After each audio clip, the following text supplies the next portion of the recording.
السلام عليكم ورحمة الله وبركاته، ازيكم عاملين ايه؟ لو بتحتاري كل يوم هتاكلي ايه، هتطبخي ايه، هتغدي ايه، اشتركي في قناتي وكل يوم هنزلك اكلاتي وخدي فكرة واطبخي بكرة. والنهاردة هنعمل مع بعض احلى تحلية الشعرية بلبن، حاجة سهلة وسريعة وتنفع كده لجوع اخر الليل. يلا كده نبدأ مع بعض ونقول بسم الله، وهنشوف الطريقة اللي هتخليها تطلع معاكي مش معجنة ولا مكلكعة كده مع بعض، زي ما انت شايفاها طالعة تمام التمام. وصفة ناجحة 100%، حتى لو انت شاطرة فيها هتبقي اشطر كمان وكمان.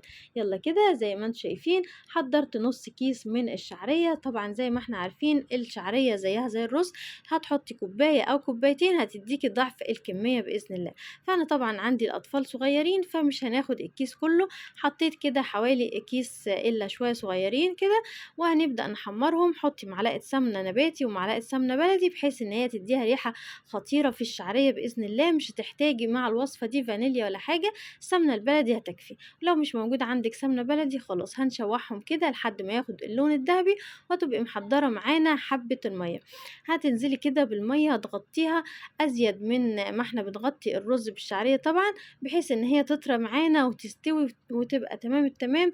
طبعا في ناس بتنزل على اللبن عليها باللبن على طول، فاللبن ساعات يعمل كده كالكعب، يبقى مش مظبوطة الطريقة بتاعت الشعرية كده. لا، لازم احنا نديها طبعا المية بتاعتها وتتشرب المية بتاعتها، وبعدين ننزل عليها باللبن زي ما احنا محتاجين بالظبط. اهم حاجة ان احنا نسويها كده في المية الاول.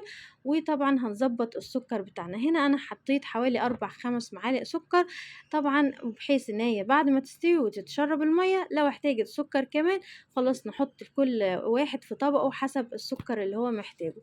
طبعا احنا مش عايزين نكتر السكر، السكر مضر بالصحة، فنحط حبة كده قليلين بحيث ان احنا نطعم الشعرية بتاعتنا. وكل واحد حسب ما بيحتاج هنحط له في الطبق بتاعه ان شاء الله. فطبعا هنا احنا غطينا كده كمية الشعرية بتاعتنا بعد ما اخدت اللون الذهبي. هنسيبها شوية كده على نار هادية لحد ما تتشرب المية بتاعتنا طبعا وتغلي مع بعض. وزي ما انتم شايفين كده قبل ما تاخد اخر خطوة كده وقبل ما تشرب اخر حبة مية هنطفي كده على البوتاجاز، وهي استوت معانا وبقت تمام التمام، مش معجنة ولا اي حاجة، لان احنا اديناها المادة الدهنية الكافية بتاعتها طبعا اللي هتخليها تتحمر معاكي من غير ما تعجن. وطبعا هنحضر الطبق حاجة كده سهلة وسريعة، مش تاخد منك 10 دقايق على البوتاجاز. طبعا هنحط كده في الطبق، مش هنحط اللبن جوه الحلة ولا حاجة، لا، كل طبق هتغرفيه كده كأنك بتعملي نظام البليلة بالظبط، وهتحطي لها كده اللبن بتاعها، بحيث ان انت لو ما مش هتاكلي كمية الشعرية ممكن تشيليها في التلاجة تسخنيها الصبحية كده للأطفال ويفطروا بيها وهم رايحين المدرسة طبعا، أو حاجة تحطي اللبن يبقى طازة، اللبن يبقى سخن، وتنزلي كده على الشعرية وتعملهم أحلى طبق يفطروا بيه. أو تبقى حاجة سهلة كده سريعة بالليل قبل ما يناموا، تبقى عشوة خفيفة.